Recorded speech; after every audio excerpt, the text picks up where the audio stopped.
அனைவருக்கும் நோத்பரமையின் பணிவான வணக்கங்கள். இன்றைக்கி யோகா வகுப்பிற்கு போனேன். ரொம்ப நாள் கழிச்சு ஒரு அம்மாவை நான் பார்த்தேன். அவங்க மாத்திரை வாங்கிட்டு இருந்தாங்க, ஆயுர்வேதா மாத்திரை. வழக்கமாக கேட்குற மாதிரி, என்ன மேடம் நல்லா இருக்கீங்களா அப்படின்னு சொல்லிட்டு உள்ளே போயிட்டேன். போகும்போது அந்த பெட்ஷீட் எடுக்கும்போது அவங்க சொல்கிறாங்க, சார் நல்லா இல்லை சார் அப்படின்னாங்க. மனம் நெருடலாக இருந்தது. என்ன அப்படின்னு கேட்டேன். கொஞ்சம் வெளியே என்ன மேடம் என்ன ஆச்சுன்னு கேட்டேன். ஏன்னா அவங்க பையன் ஸ்கூல் ஃபஸ்ட்டு, ரொம்ப சிவனடியார், அவங்க சிவன் பக்தர், அவங்க நிறைய கோயில்களுக்கெல்லாம் போயிட்டு வருவாங்க. அந்த பையன் என்னோடய ஸ்டூடெண்ட்டு தான். நல்ல படம் வரைவாப்பில், இறை சார்ந்த படங்கள் ஓவியங்கள் வரையக்கூடியவர். முடிஞ்சால் ஒரு பதிவில் அவங்கள காட்டுறேன்.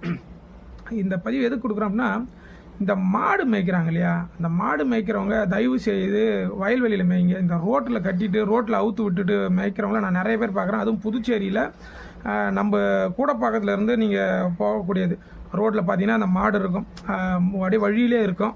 கூடப்பாக்கத்துலேருந்து வில்லியனூர் போகிற வழி, அது உஸ்டேரி வழியாக நீங்கள் போனீங்கன்னா தெரியும். அந்த பூத்தரைக்கு முன்னாடிலாம் வெறும் மாடு கட்டி இருக்கும்.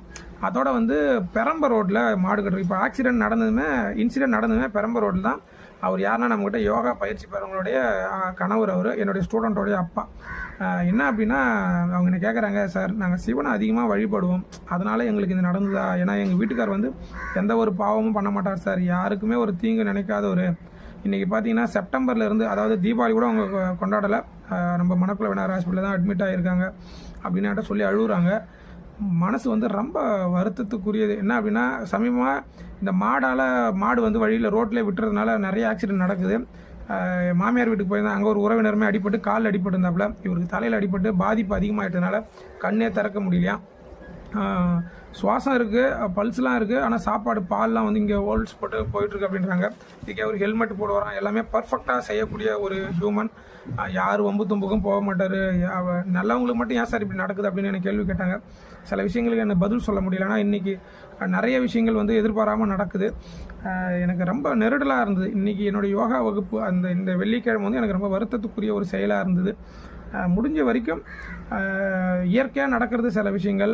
இந்த இயற்கையை மீறி சில பேரிடரை உருவாக்குறது அந்த மனுஷன் உருவாக்கான்னு சொல்லுங்க இல்லையா. மாட்டை நீட்டு கவுறு கட்டி வயலில் கட்டி மேய்க்கலாம். மாட்டை அப்படியே விட்டுறீங்க.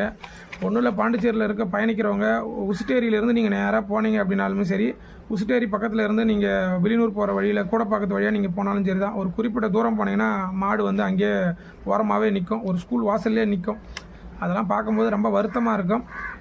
தயவு செய்து மாடு மேய்க்கக்கூடியவர்கள், விவசாயம் பண்ணக்கூடியவர்கள் தன்னுடைய மாடுகளை கொல்லியில் கட்டி மேய்க்கிறதுக்கும் கையில் பிடிச்சி மேய்க்கிறதுக்குமே முயற்சி பண்ணுங்கள். அவருக்கு கடவுள்கிட்ட வேண்டிக்கிறேன், அதிபத்த நாயனார் அவருக்கு மறுபிறவை கொடுக்கணும் அப்படின்ட்டு, அவருடைய உயிரை நான் காப்பாற்றணும் அப்படின்ற வேண்டிக்கிறேன். ஏன்னா 2 பசங்க, சின்ன சின்ன பசங்க, படிக்கிற பசங்க, கான்சன்ட்ரேட் பண்ண முடியல.